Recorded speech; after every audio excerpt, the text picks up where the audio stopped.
Cynthia Tressler is getting her annual flu shot today at Penn State's Bryce Jordan Center. She believes it is important to stay healthy. This is an annual ritual for this Bellefonte mother. It's especially important this year to get one because the flu is just so bad this year. I do know there's a family member right now who is dealing with the flu, and they've been sick for a week now. Penn State healthcare administrators have been giving hundreds of flu shots to Penn State faculty, staff, and family members covered under the Penn State Health Plan. Penn State has offered free flu shots to employees and only a $26 fee to community members without health insurance. Like many employers, the university is trying to prevent its employees and students from getting the virus. Mount Nittany medical nurse Cecilia Olson says people of all ages should get vaccinated. Well, today we're scheduled for 325. During the fall, we've had between 400 and 500 a day. We were up here several days. So I bet we do well over 4,000. The Pennsylvania Department of Health has reported 557 positive flu cases and 3 deaths in Center County since fall of 2012. The CDC encourages those who are feeling ill to stop and get medical attention as soon as possible. Flu symptoms are far worse than the typical cold.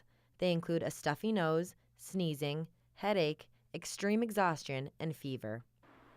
Pharmacies are stocking up on cold and flu medicine and making items such as cough drops and tissues readily available at the end of each aisle. If the vaccination is not for you, there are other ways you can avoid picking up any germs that might make you sick. Increasing the amount you wash your hands will help decrease your risk. Staying away from public areas such as bathrooms and doorknobs will also increase your chances at staying healthy. Although the flu shot is the #1 recommended option, many Penn State students think it's unnecessary since they've never got one before now. I'm afraid of shots, and I also hear some horror stories about getting sick from the flu shot, so I just wanted to stay away from that. Meanwhile, a new strain of a stomach virus has emerged. This norovirus has confused many over what virus they have. The norovirus is a 24 to 48-hour stomach bug that spreads like wildfire. There's no vaccine for the norovirus and no over-the-counter or prescription drugs, including antibiotics, to treat those infected.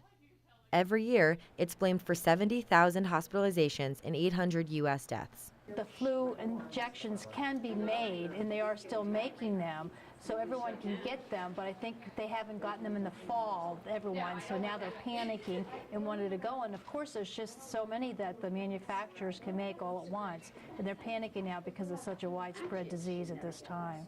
Getting vaccinated is the first and most important step in protecting against the flu. It takes about 2 weeks after the vaccination to build infection-fighting antibodies.